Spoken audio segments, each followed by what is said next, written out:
There you have it. Newcastle win again. Just got in from St James's Park as Newcastle beat Wolves 3-0. They did have a couple of chances at the end. Dubravka, what? That man has got something special right now. He made some fantastic saves at the end. The goal they scored got ruled handball.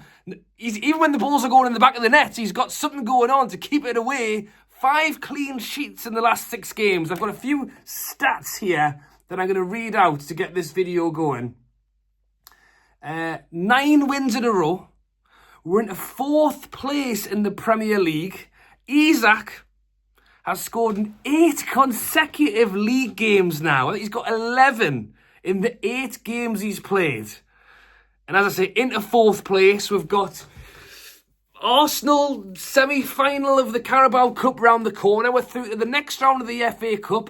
Eddie Howe, I'm pretty sure, has equalled some sort of record as manager for wins in a row as well. There's something special going on right now at Newcastle. Really is. And I'll tell you what, I thought Wolves, strangely enough, I thought Wolves were all right tonight. When you compare where they are sat in the league compared to some of the games we've played against the likes of the 4-0 thrashing of Leicester, 4-0 thrashing of Ipswich, I thought Wolves were actually all right. And they actually pressed us all the way till the end as well. They didn't give up. They kept pushing.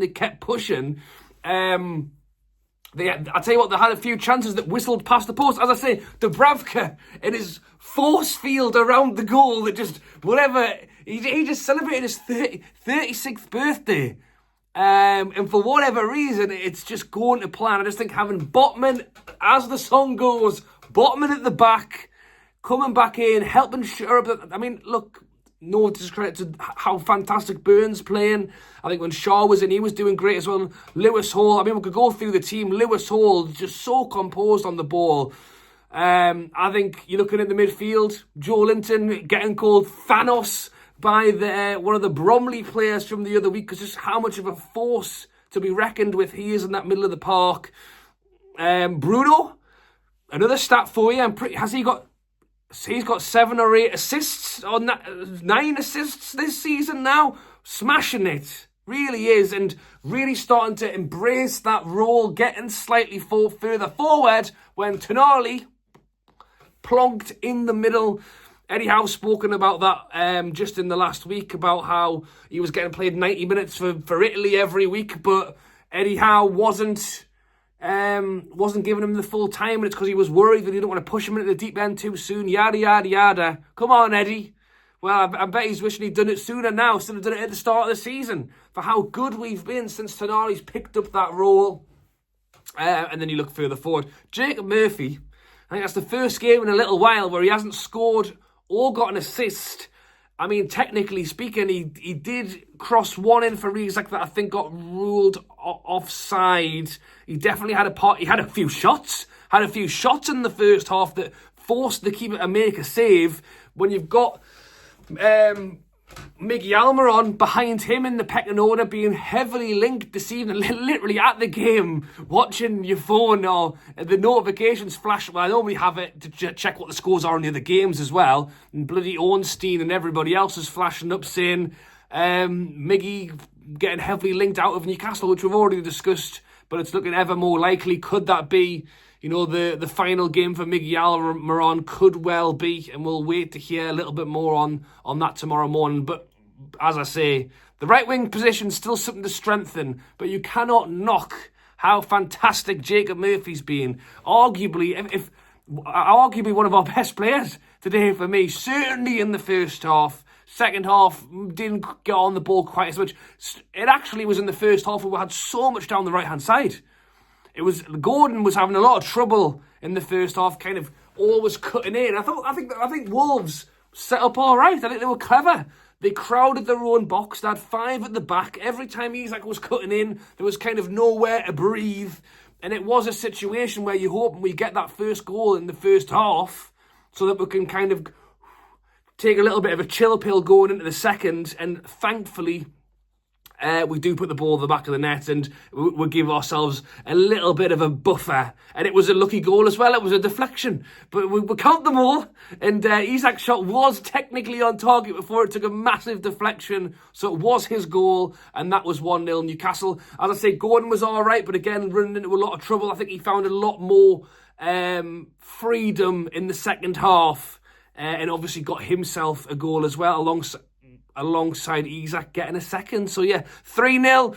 They had a few opportunities. They blazed a few past the post that on a different day could have gone in. And as I say, I thought Wolves were all right. You know, they turned up to play today. They transitioned well out of the back five, kind of sitting, weave, pressing forward, and then they would counter. And if it wasn't for a few good saves from Dubravka and possibly a little bit of luck on our side, that a couple of the chances they had whizzed straight past the post, maybe it could have been a different day. But on the most part, they didn't trouble Dubravka a whole lot until right at the end. Really, when they scored the goal that got disallowed, he made a fantastic save up onto the crossbar, and we have to just ride this wave, just keep riding this wave. Can we make it 10? I did a prediction video on a podcast, the True Faith podcast. If you don't listen, go check them out. They're great, especially when I'm on. Jokes. I did a podcast with them the other day, predicting the next 6 games, you know, league games. And it was hard to not get carried away and go, win. Well, we've done Bromley. We've done Wolves.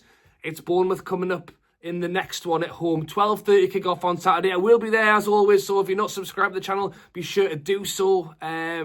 Hopefully going to be reacting after that one with another win. Bournemouth are a side who have been good. As I say, Wolves are a team that haven't been great. And the atmosphere in St James's Park was good tonight. It was a little bit quiet to start, but it's certainly quite quickly actually got quite excitable, and I think it's because the fans are loving it right now. They're loving the win mentality. We're going into games to win. Wolves did bring it tonight. I thought Wolves did actually bring something to challenge us today. They did not make it a walk in the park. They made us think at the back defensively. Made Dubravka have a think, you know, as I say, plenty of clean sheets. A few of the games we've spoken about, he's just celebrated his 36th birthday. You know, God, the Dubravka story is just mad right now. As I say, I don't know whether he's making saves or whether he's made a deal with the devil, because he's gone from the second choice goalie who we're trying to ship out to the man who's got 5 clean sheets in 6 games and looks like he could well, you know, lead Newcastle on a run to Champions League, on a run to surely some sort of European football, and potentially even a run to a cup final as well. So yeah, riding the wave and enjoying it. Thoughts and comments down below. Man of the match. Honestly, I would after the first half performance, I would have said Jacob Murphy. I thought he was so good. But when ISAK scores 2. You cannot not say he's like really involved in the game as well. Sometimes ISAK can be somewhat absent other than scoring the goal. He was full of the play today, got involved a lot. Actually moved him out to the left at one point just to try and get him out of being marked by 3 centre-backs. And that really worked as well. Eddie Howe making changes, being tactful. Happy bloody days. Thanks for watching, guys. Thoughts and comments on the game down below. As I say, plenty more videos probably tomorrow, Friday, and then we'll have another one for the game on Saturday. Can we make it? Well, I was going to say 3 wins in a week, but screw that. Can we make it 10 in a row? Thoughts and comments down below. Thanks for watching, and I'll catch you later.